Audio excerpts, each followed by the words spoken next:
உங்கள் விஜய்.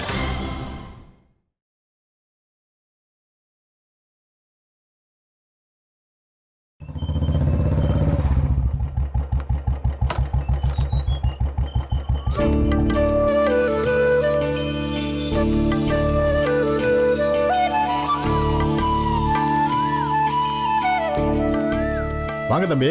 வணக்கங்க. வணக்கம்க்கா. போன் பண்ணதும் ராக்கெட் வேகத்துல வந்துட்டேன். கல்யாணம் முடிஞ்சு நீங்க ஊருக்கு போற வரைக்கும் கூப்பிட்ட குரலுக்கு ஓடி வந்து நிக்கணும்னு அண்ணன் சொல்லிருக்காரு. ஒரு சின்ன உதவி. இதுல ஏன் கஞ்சத்தனம்? பெரிய உதவியாவே கேளுங்க. இவரு டவுன் வரைக்கும் போறாரு. இவர் கூட கொஞ்சம் போயிட்டு வரணும். பூ மார்க்கெட்ல ஒரு சின்ன வேலை இருக்கு, முடிச்சுட்டு கூட்டிட்டு போவா? இல்லையா, நேரம் ஆயிரும். 4 மணிக்கு பண்ட் ஆபீஸ் மூடிடுவாங்க. பாலமுருகா, எங்க பக்கம் இருந்து சீதனமா ரொக்க பணம் தரதா பேசியிருக்கு. ஃபண்ட் ஆபீஸ்ல இன்னைக்கு வந்து பணத்தை வாங்கிக்கங்கன்னு சொல்லியிருக்காங்க. இன்னைக்கு விட்டோம்னா 5 நாளைக்கு அப்புறம் தான் குடுக்கல் வாங்கலுக்கு நல்ல நாள் இருக்கு. பூ மார்க்கெட் வேலைக்கு வேற யாரையாவது அனுப்பிட்டு நீ உங்க கூட போயிட்டு வந்திருப்பா. 5 லட்சம் ரூபாய் பணம் எடுத்துட்டு வர போறேன். நீ துணைக்கு வந்தா நல்லா இருக்கும். வேற யாரையும் கூட கூட்டிட்டு போறதுக்கு இவருக்கு விருப்பம் இல்ல. இவர் தான் பாலமுருகன் வருவாரான்னு கேட்டாரு. அதுக்கு தான் போன் பண்ணேன். சரி வாங்க சார் போலாம். பூ மார்க்கெட்டு வேலை அது போன்லயே பாத்துக்கிறேன் சார். போயிட்டு வரோம் தனலட்சுமி. சரிங்க. வரோம்க்கா. சரிப்பா. என்னங்க, பத்திரமா போயிட்டு வாங்க. சரிம்மா.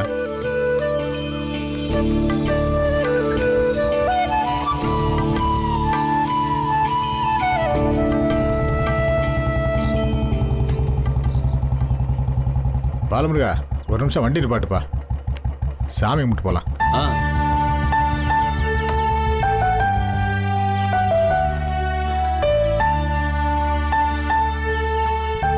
பாலமுருகா, வாப்பா. நீங்க கும்பிட்டு வாங்க சார். ஏன் சாமி கும்பிட்ற பழக்கம் இல்லையா? நெத்தில விபூதி வச்சிருக்க? பயலுக முகத்தை விபூதியோட பார்க்க நல்லா இருக்குன்னு சொன்னாங்க சார். தப்பிக்கிற? புரியல சார். சாமி மேல என்ன கோவம்? கோவம்லாம் இல்ல சார். அப்ப வருத்தம். சரி, எனக்காக கூட வா. வாப்பா. Okay sir. வா.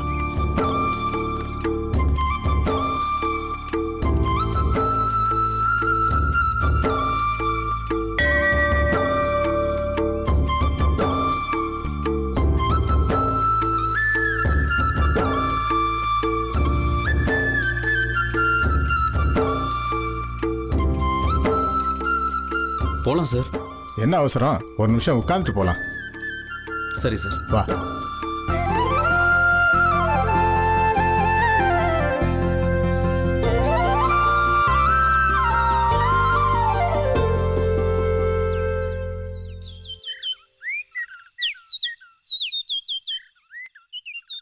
பாலமுருகா சார், உட்காருப்பா.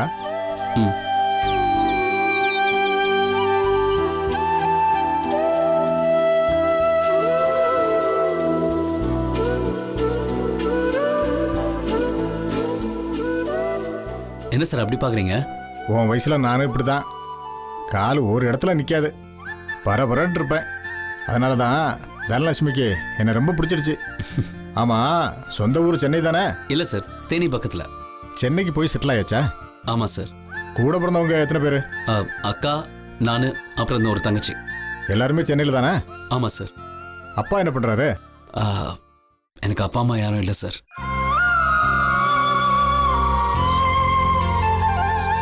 என்ன சார், என்னாச்சு? என் சின்ன வயசுல இருந்தே இந்த கோயிலை பார்க்குறேன். அப்போ இப்படி கட்டடம்லாம் இல்லை, வெறும் சாமி மட்டும்தான் சின்ன பீடத்தில் தனியாக நிற்கும். இந்த பக்கம் வர்றப்ப போகிறப்ப எல்லாம் பார்ப்பேன். மனசுக்குள்ள தோணும், இந்த சாமி ஆளே இல்லாமல் இந்த காட்டுக்குள்ளே தனியாக என்ன செய்யுதுன்னு யோசிப்பேன். தண்ணி ஊற்றி குளிப்பாட்ட, சூடம் பற்றி கொளுத்த கூட ஆளே இல்லை. காஞ்ச மாலை மட்டும் கழுத்தில் இருக்கும். அதுவும் போகிற வரவங்க யாராவது போனா போட்டுன்னு கும்பிட்டுட்டு போவாங்க. அதை நினச்சி சாமி கவலைப்பட்டதா தெரியல. அது பாட்டுக்கு இருந்துச்சு. முதல்ல யாரோ ஒருத்தர் மேலே கூரை மட்டும் போட்டார். அப்புறம் கொஞ்ச நாளில் இன்னொரு ஆள் சுற்றி சோறு எழுப்புனாரு. பட்டுன்னு ஆளுங்க சேர்ந்து கோயிலாக்கிட்டாங்க. இப்போ பாரு, சாமி பக்கத்தில் உபதெய்வங்கள்லாம் இருக்கு. நான் சொல்ல வர்றது புரியுதா? புரியல சார். சாமி கவலைப்படுதோ இல்லையோ, அதை பார்க்குறவன் கவலைப்பட்டு கல் எடுத்து வச்சான் பாரு, அங்கே தான் கோயில் ஆரம்பிச்சது. அது மாதிரி தான் மனுஷ வாழ்க்கையும். உன் வாழ்க்கைக்கு நான் கல் எடுத்து வைக்கிறதுக்கு முடிவு பண்ணிட்டேன். சார், தெய்வான கல்யாணம் முடிஞ்சதும் உனக்கு கல்யாணம். சார் இன்னும் என்ன சார் சார்ன்னுட்டு ஐயான்னு கூப்பிடு, முடிஞ்சா அப்பான்னு கூப்பிடு, நானும் சந்தோஷப்படுவோம்ல. இப்போ எனக்கு ஒரு மகன். சந்தோஷம் தான் சார். சந்தோஷம் தாங்க ஐயா. ஆனா ஆனா என்ன? கல்யாணம் எல்லாம் வேணாம். ஏன்? எனக்கு அதுல இன்ட்ரெஸ்ட் இல்லைங்க. உன் வயசு இப்படி பேச வைக்குது. நாம நினைச்சதுதான் சரின்னு வாதாடும். அது நெசமில்ல. நான் தனியா தெரிஞ்சப்ப ஊதாரின்னு சொன்ன ஊரு என் வாழ்க்கையில ஒரு பொண்ணு வந்ததும் சம்சாரின்னு சொல்லிச்சு. வாழ்க்கை சட்டுன்னு அழகாயிடுச்சு. பொறுப்பும் வந்துச்சு. நேரத்துக்கு வீடு வர ஆரம்பிச்சேன். அப்புறம் தெய்வான பிறந்தா, பொறுப்பு அதிகமாச்சு. தனலட்சுமியா அதை உணர்த்தினா. சிறுக சிறுக சேர்த்து வச்சோம். இத காரு, நகை, ரொக்கம்னு காசை இறைச்சி கல்யாணம் பண்றோம். எப்படி? கூட ஒரு பொண்ணு வேணும் பாலமுருகா. இல்லைன்னா இப்ப அழகா தெரிகிற வாழ்க்கை பின்னாடி அசுரனா மாதிரி பயமுறுத்தோம். நான் முடிவு பண்ணிட்டேன். தெய்வான கல்யாணம் முடிஞ்ச கையோட உன் கல்யாண வேலையை ஆரம்பிக்கணும். பொண்ணு யாருன்னு கூட தனலட்சுமி முடிவு பண்ணிட்டா. அவ ஒரு விஷயத்தை ஆரம்பிச்சா அது நிறைவா முடியும். வா வா, வண்டி எடு.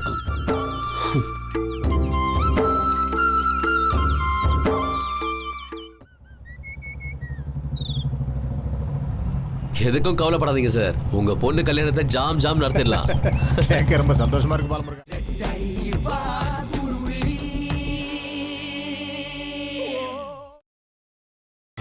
நீங்கள் பார்த்துக் கொண்டிருப்பது உங்கள் விஜய்.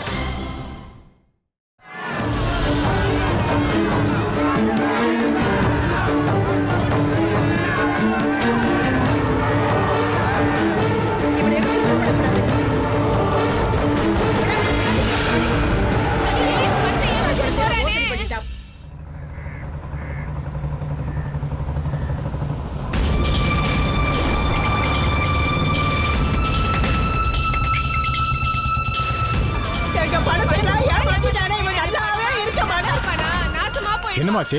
எங்க எல்லாரும் பணத்தை ஏமாத்திட்டாயா? நாங்க என்னையா பண்ணுவோம்? போலீஸ் அவனை கைது பண்ணி கூட்டிட்டு போயிருக்காங்க.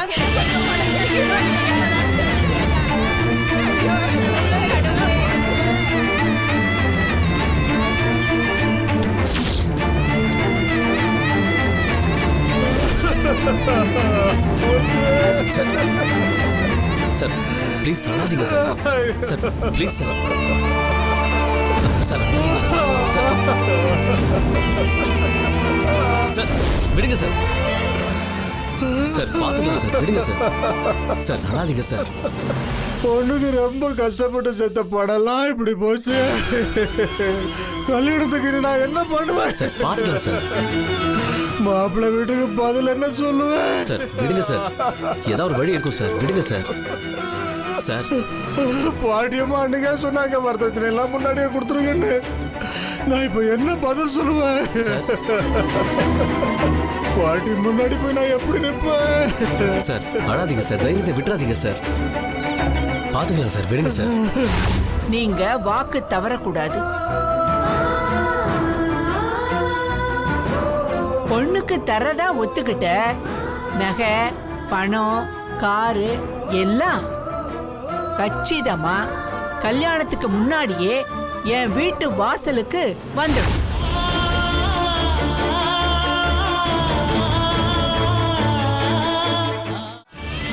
கவலைப்படாதீங்க சார். கஷ்டப்பட்டு சேர்த்து வச்ச பணம் ஆத்து போச்சு. இப்ப என்ன பண்ண போறோம்? பொண்ணு கல்யாணத்தை சார் மனசை தளர விடாதீங்க சார். சார் தைரியமா இருங்க சார்.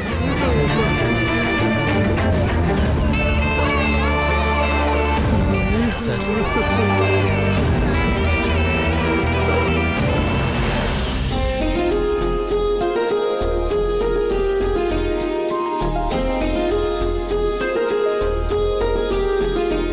தேவான தலையில பூ எங்க? இப்பதாம்மா குளிச்சுட்டு வந்தேன், மறந்துட்டேன்.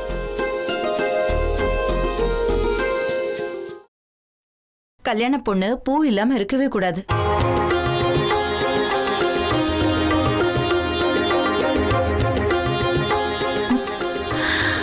போமா. ஆ.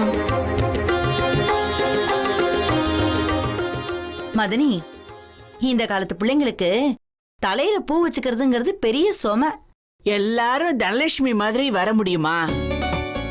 நல்லா செதுக்கி வச்ச முகம், அதுல பூவும் பொட்டும். எப்ப பாரு புதுசா சுத்தமா இருக்கும். என்ன பாட்டி, சம்பந்தி வீட்டுக்காரங்கள ரொம்ப புகழ்றீங்க? சவுந்தலா, வீட்டுக்குள்ள ஐஸ்வர்யம் வரணும்னா நம்ம உடம்பும் மனசும் கோயிலா இருக்கணும். தனலட்சுமி கண்ணுல எப்பவும் கோயில்ல எரியற மாதிரி ஒரு தீபம் எரிஞ்சுகிட்டே இருக்கும். அதுதான் அழகு. இங்க சுத்தமா இருந்தா இங்க பிரகாசமா இருக்கும். தனலட்சுமி, இன்னைக்கு உனக்கு திருஷ்டி சுத்தி போடணும். ஏய், தனியா நிக்க வச்சு சுத்தி போடாத, தங்கராசோட சேர்த்து வச்சு சுத்தி போடு. அது சரி. அதுதான் சரி. சிவன் பக்கத்துல பார்வதி நிக்கணும், அதுதான் கணக்கு. அம்மா, நீங்க என்ன ரொம்ப புகழ்றீங்க. விஷயம் இருக்கு, புகழ்றேன். உனக்கு ஏதாவது பிரச்சனையா? இல்லம்மா. பாட்டி, இப்போ உங்க 2 பேரும் நிக்க வச்சு சுத்தி போடணும். சம்பந்தக்காரங்க இவ்ளோ சந்தோஷமா பேசி சிரிக்கிறத நான் எங்கேயுமே பார்த்ததில்ல. சவுந்தலா, ஆறுமுகத்துக்கு எத்தனை பொண்ணு பார்த்தோம். தெய்வானிய நம்ம எல்லாருக்கும் ஒட்டு மொத்தமா எதுக்கு பிடிச்சது? நீங்களே சொல்லுங்க. தனலட்சுமி தங்கராசு குணமும் பழக்க வழக்கமும் நம்ம எல்லாரையும் அசத்திடுச்சு. அளவா பேசுற தனலட்சுமி, அறிவா பேசுற தங்கராசு, இந்த கூட்டணி தான் தெய்வானிக்கு முதல் தகுதி. அம்மா, உங்க ஆசீர்வாதம் இருந்தா என் பொண்ணு சந்தோஷமா இருக்கும். நீயும் தங்கராசும் சந்தோஷமா இருந்தீங்கன்னா தெய்வான சந்தோஷமா இருப்பா. நீ எப்பவும் பூவும் பொட்டுமா இதே மாதிரி இரு. உன் மக வாழ்க்கையில இந்த அழகே ஆயுசாயிடும். என்ன ஆசீர்வாதம் பண்ணுங்கம்மா. நல்லா இரு. பாட்டி, எங்களுக்கும் ஆசீர்வாதத்தை கொஞ்சம் மிச்சம் வைங்க. உனக்கு இல்லாததா வாங்கிக்க. நல்லா இரு. சார் ஒண்ணு கவலைப்படாதீங்க. கமிஷனர் ஆபீஸ்ல போய் ஒரு கம்ப்ளைண்ட் கொடுத்துடலாம். சார் அழாதீங்க சார். பணம் திரும்ப கிடைச்சிடும் சார். நான் வேணா ராஜ்வேல் அண்ணன் பேசுறேன். ஆதவ அவரு சமாளிச்சுக்குவாரு.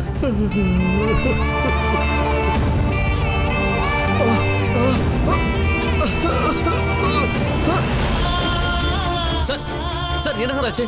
Sir sir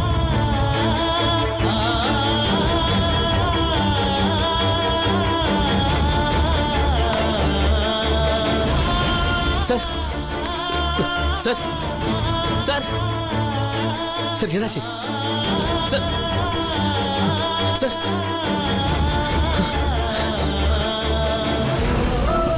sir sir sir sir sir sir sir sir கடை தருங்க சார். சார் என்ன பாருங்க சார். சார் சார்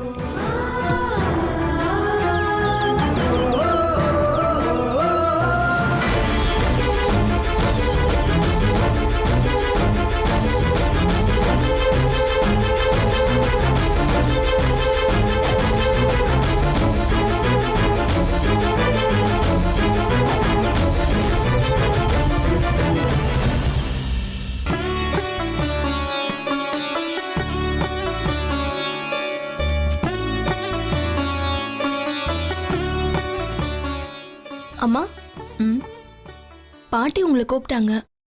தனியா ஏதோ பேசணுமா?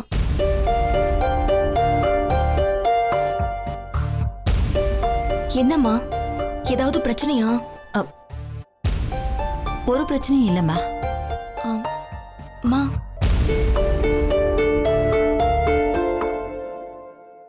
நீ மனசுல எதுவும் போட்டு குழப்பிக்காத. நீ சந்தோஷமா இரு.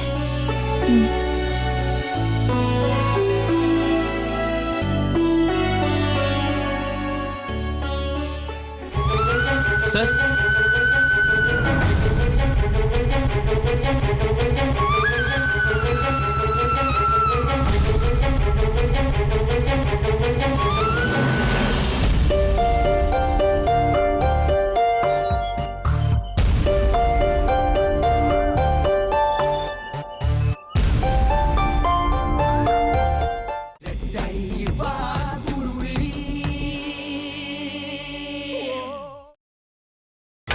நீங்கள் பார்த்துக் கொண்டிருப்பது உங்கள் விஜய்.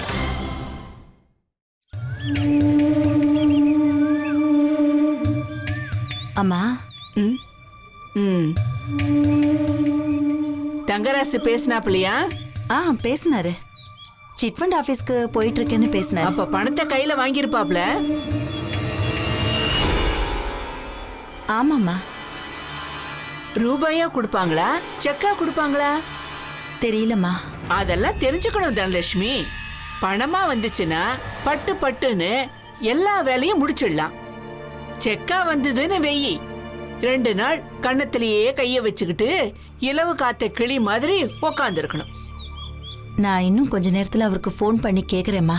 சிட்பண்ட் காரங்க கிட்ட பணமா தர சொல்லு. சரிம்மா. நாளை கழிச்சு நல்ல நாள், நான் ராஜவேலு கிட்ட சொல்லி எல்லாரையும் வர சொல்லிடுறேன். சமையல்காரன, சேலக்கடைக்காரன, நகை கடைக்காரன எல்லாரையும் கூப்பிட்டு அட்வான்ஸ் கொடுத்துடணும். சரிம்மா. பணம் வந்துரும் இல்ல? கண்டிப்பாம்மா. சிட்ஃபண்ட் காரங்க உங்க தொகை ரெடியா இருக்கு வாங்கன்னு நேத்து சொன்னதுக்கு அப்புறம்தான் இவங்க கிளம்புனாங்க. தொகை நான் சொன்னாங்க? ஆமாம்மா. அப்ப கையில பணமா தான் தந்து விடுவாங்க. இருக்கலாம். அப்படித்தான் இருக்கும். நீ தங்கராஜ்க்கு போனை போட்டு வெரச வர சொல்லு. கை நிறைய பணத்தை வச்சுக்கிட்டு டீ கடை, சாப்பாட்டு கடைன்னு நிக்க போறாங்க. நான் சீக்கிரம் வர சொல்றேம்மா. தனலட்சுமி, அம்மா, பணம் தப்பாம வந்துரும்ல? வந்துரும்மா. நீங்க எல்லாரையும் வர சொல்லுங்க. நல்லது.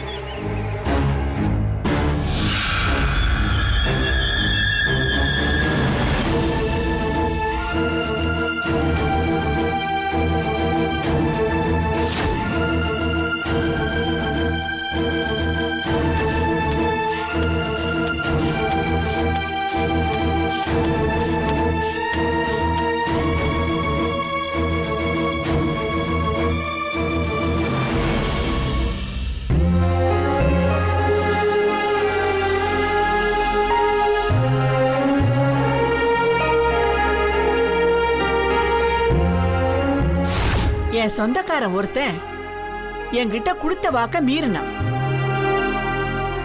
எனக்கு சேர வேண்டிய பணத்தை தராம இழுத்தடிச்சிட்டான். அவன் பொண்ணோட கல்யாணம்.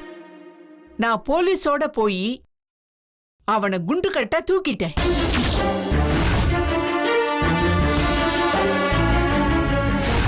பொண்ணோட அப்பா இல்லாம கல்யாணம் எப்படி நடக்கும்? அவன் குடும்பம் நாரி போச்சு.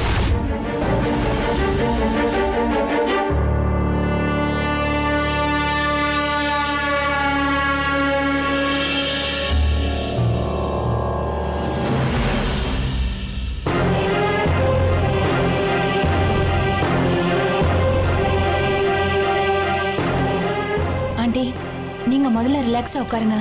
அங்கிள் வந்துருவாங்க. இல்லம்மா, போன் கூட கிடைக்கல. பாலமுருகனுக்கு ட்ரை பண்ண. நான் பண்ண. போன் ஆஃப் ஆயிருக்கு. ஒருவேளை சிட்ஃபண்ட் ஆபீஸ்க்குள்ள போனை யூஸ் பண்ண கூடாதோ என்னவோ. யாராவது ஒருத்தர் என்ன நடந்துகிட்டு இருக்குன்னு சொல்லலாம்ல. ஆண்டி, கூட பாலமுருகன் இருக்காருல, ஒன்னும் பிரச்சனை இருக்காது. அம்மா, நீ போய் சாப்பிடுமா. சும்மா வெறும் வயித்துல வாசலை பார்த்து நின்னுட்டு இருந்தா மயக்கம் போட்டு விழுந்துருவேம்மா. அப்படிலாம் ஒன்றும் ஆகாதிரி. ஆறுமுகத்தோட பாட்டி எத்தனை தடவை ஃபோன் பண்ணிட்டாங்க. நீயும் பார்த்தல்ல, உங்க அப்பா மட்டும் பணத்தோட வரல, பெரும் பிரச்சனை ஆயிடும். ஆண்டி இருக்கிற பணத்தை எடுக்க போயிருக்காங்க, அப்புறம் என்ன பிரச்சனை வர போகுது? சரி, நீங்க 2 பேரும் போய் வேலையை பாருங்க. யாராவது பார்த்தாங்கன்னா ஏதோ குழப்பம்னு நினைச்சுப்பாங்க. நீங்க வாங்க ஆண்டி, வந்து சாப்பிடுங்க. வேண்டாமா, பசி இல்ல. அப்பா ஃபோன் பண்ணி தனலட்சுமின்னு ஒரு வார்த்தை கூப்பிட்டாதான் அம்மா இனி அடுத்த வேலையை பார்க்கும். அதெல்லாம் இல்லம்மா, நீங்க போங்க. வெண்ணிலா, எதுக்கும் நீ ஒரு தடவை பாலமுருகனுக்கு ஃபோன் பண்ணி பாரு.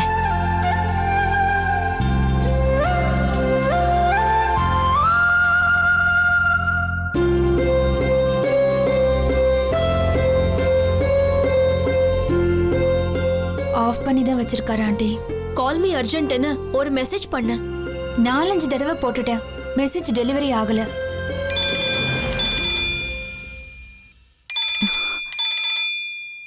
ஆறுமுகத்தோட பாட்டி தான்.